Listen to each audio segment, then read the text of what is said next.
What's good YouTube, and welcome to the house. I wanted to give one quick shout out here to all the people hitting the join button and becoming channel members. We are at 77 channel members, and that's awesome. The next emote is actually hit at 100 people, and I want to reiterate, YouTube has done something right for once. The badges and emotes can be used in the comment section down below daily now. So Eater of Millions of Dollars, Thick Daddy Grin Maju, Cursed RNG, OK Boomer Goat, Patrick the Invoker, and even E! All of that can be used down below. But I want to also stress, if you're thinking about how you're going to afford what you're going to eat next week, you're thinking of how would you handle a car emergency or medical emergency like I had my kidney stone, don't you dare spend your hard-earned money here. Take care of yourself first. This is more for the people thinking, how am I gonna max rarity my hero deck even more just to flex? And then flex down in the comment section below. That being said, let's get into today's market watch with a little bit of a penny stonk that has been rising somewhat quickly. Artillery Catapult Turtle. Why is this going up? Well, the Thunder Armed Dragon cards have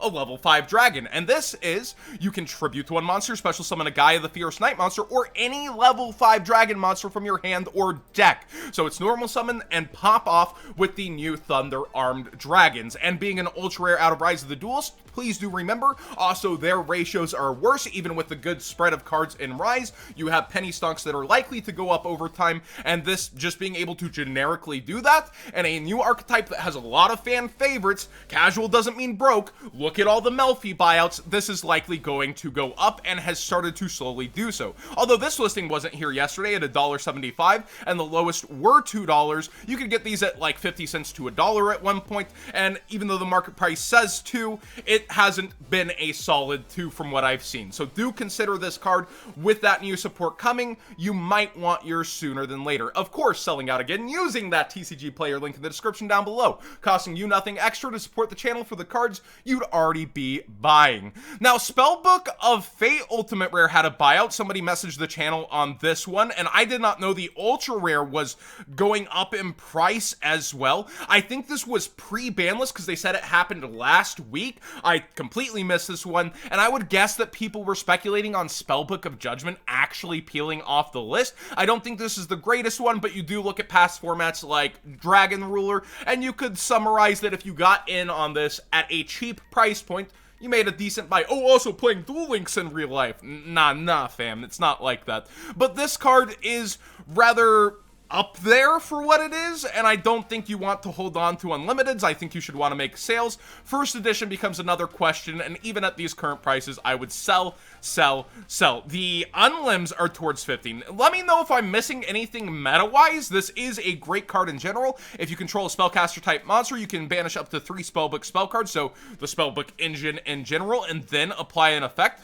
Maybe I'm missing something and it wasn't just banlist hype if this happened a week ago, but I can't really think of anything else besides past format, banlist hype, and maybe some niche interaction that's getting overhyped because I have not seen it played yet.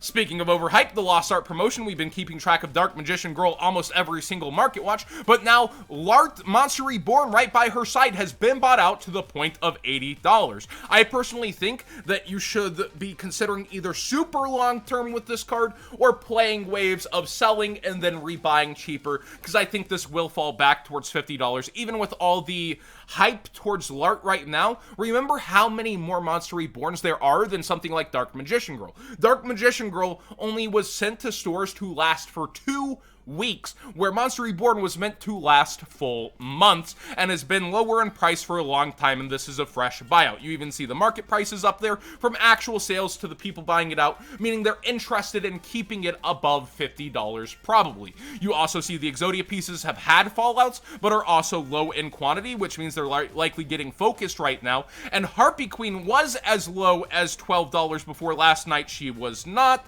Now there's another 13. She was a low of 15 last night. You see motivated sellers coming in even on these newer ones, but remember how many people were willing to spend 20 to 25 on her off the rip, and then she went down. You also see Dark Magician Girl cooling down from 80. Where is it going to go? How many people will be buying in at the $70 price point or $6.99? How many people are really going to be doing that?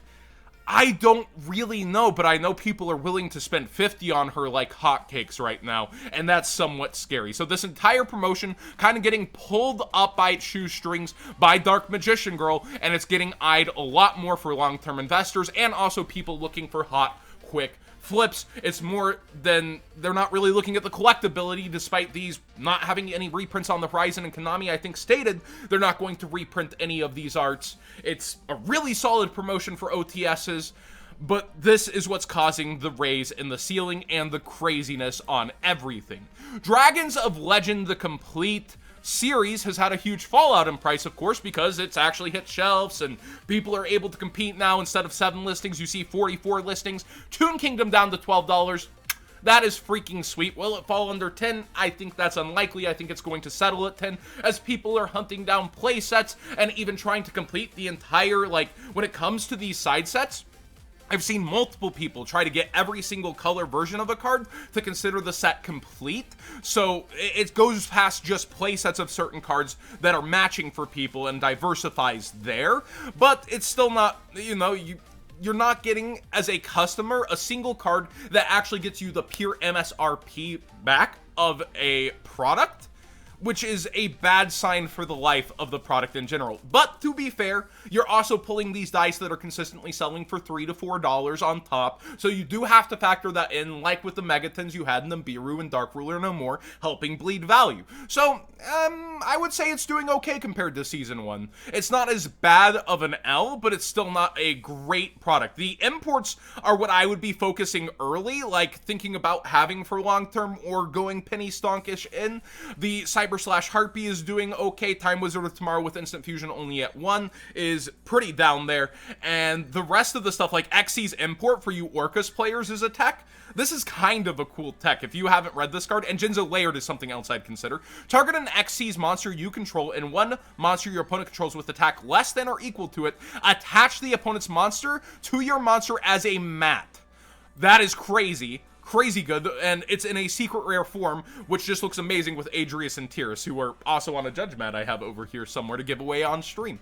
Jinzo Layered, you have the Jinzo archetype coming out, but he isn't necessarily dependent on it. Really cool card, and then the rest of everything is low in value. I would be considering, look at the low number of Eye of Timaeuses, I'd be consider stacking up things like this for the future. Every single holo version of him tends to go towards $8, but shops need to flip their money and get their money for the next product, especially with Phantom Rage and Gold Series being pushed together in November, just a week apart now. They need money to pay off those sets. So they're selling cheap, but not everybody is, and you can tell by what has less listings, what people are more timid to sell at these current prices and are hoping to get better prices on later, for sure. Some interesting tokens that have been selling out alongside the buyout of good old Colt Wing, which has seemingly replaced O-Line in many aspects for people's combos. The Dracosac tokens are all $5 and up. I was watching the Crush cards last night and some cards came up. Your content? Our content. Yeah, there's me really taking the picks for Market Watch. But on their stream, they were talking about certain cards they were looking at buying and thinking about and what they'd seen go up and down, and we were having a nice back and forth conversation on their stream. So seeing all this, these are interesting pieces of conversation, and I feel like the Sky Striker Ace token, the OCG, is finally going to get one, but it's going to be pulled in rare or ultra rare. So these supers are still something that the Japanese might consider pulling off our market at some point. It is something I would consider having sooner than later. And also, if this was named the Nibiru token, this would just be $5 solid. I swear. It's just hidden because it's Primal Being token. It's an amazing looking token. Really cool card out of an OTS pack exclusively. So many people play Nibiru, and now Adamantipator's out of the way, making the Guardian less prevalent in the format so Nibiru can get even better. Get good, kid. People have to play their combos around this guy. And still under $2 for that token, despite all the other meta-relevant tokens really going up in price. So some penny stonks there. / how will people ever find this without typing Nibiru? Now, I look at Troll and Toad sometimes just to see what's hot on their list. Like, what are they running out of quantities for? They are sometimes a bubble since they're so internationally focused, but seeing their Megatins, something's eyebrow-raising about Masquerena to me. Crackdown's a cool card. It's a callable penny stonk. Same with Secret Rare World Legacy Guard Dragon. Even if this appears in a structure deck, people love hollowing out their decks, so a common's not really going to affect the price of the Prismatic Secret too much. But Masquerena running out on their site to where they are wanting to hot buy it, even with high amounts of competition listings here, this tells me this is something you probably want to get. If it's moving for them, it's likely moving other places. Apollosa already has another reprint coming, which will drain some value there and cause value displacement in a set that is this new, making maybe Masquerena bump up a little, but that is extra speculation. Oh, also Red Eyes Dark Dragoon getting banned in the OCG. That is a sight to see. That's something I do not think will follow into the TCG super soon, but a list or two later, ooh, it means that Konami's willing to slam down a Joey Yugi monster, and that's pretty awesome, especially when all the decks take their route through this. So do think about the clock timer on this card and what Konami might do with it in the future while you're buying it now. He's safe for a good time.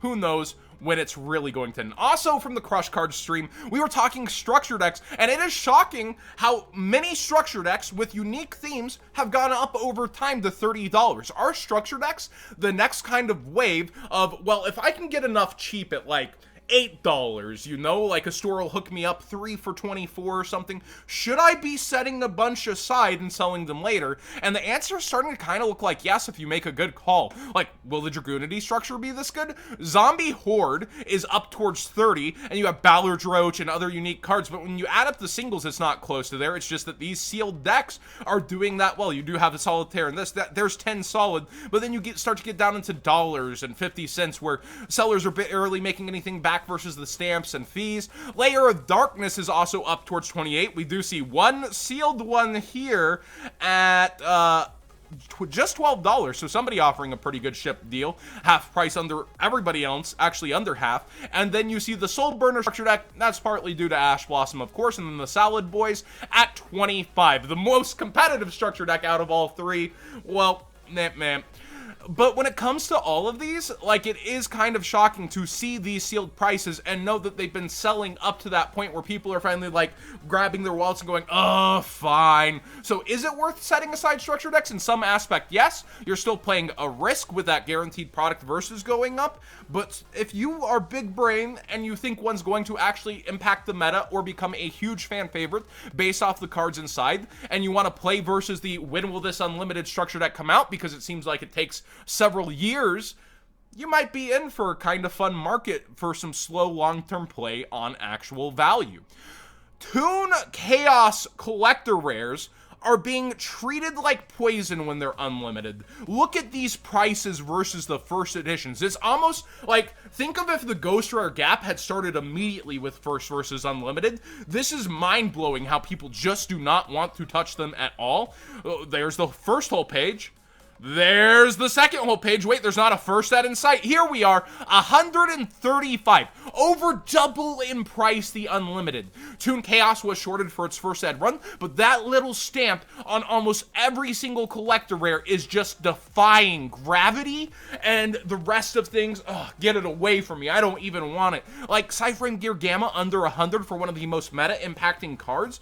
I feel like the collector rare market is going to get very saturated come Genesis Impact. I think that you're going to see around 4% be very good and the rest fall out, especially ones you might want to grab playsets of.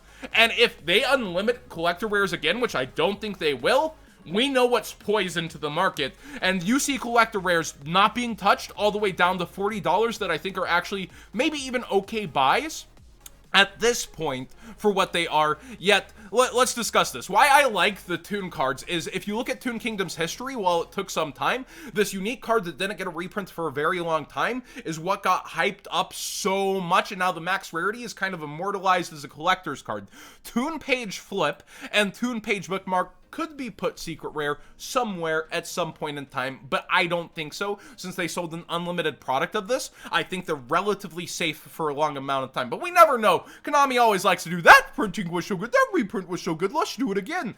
But with both of these cards, they're very, very good for Toons. Toons will be playing them, and with the collector rare being only 4x for its unlimited versus them being the highest rarity, even if, say, a secret rare dropped, unlims don't start to taste too bad as an investment unless people really get collector rare burnout from, you know, each side set's gonna have 15, then yes, you're not going to be able to maintain much higher prices unless you have a collectible aspect. But I think Toons do have a lot of collectability. They get a lot of eyes on them. Remember the Toon Black Luster Soldier first edition buyout to like 300 and then it falling out to 200? Well, the first eds sure are still sticking up there. Not many people want to sell unlim. It's another card to consider getting an unlim collector rare of that may actually go up. Ew, gross, unlimited. I know, but look at that gap versus first edition and tell me you don't think that this could actually go up towards 125 if people are really shelling that much out for just a first edition stamp.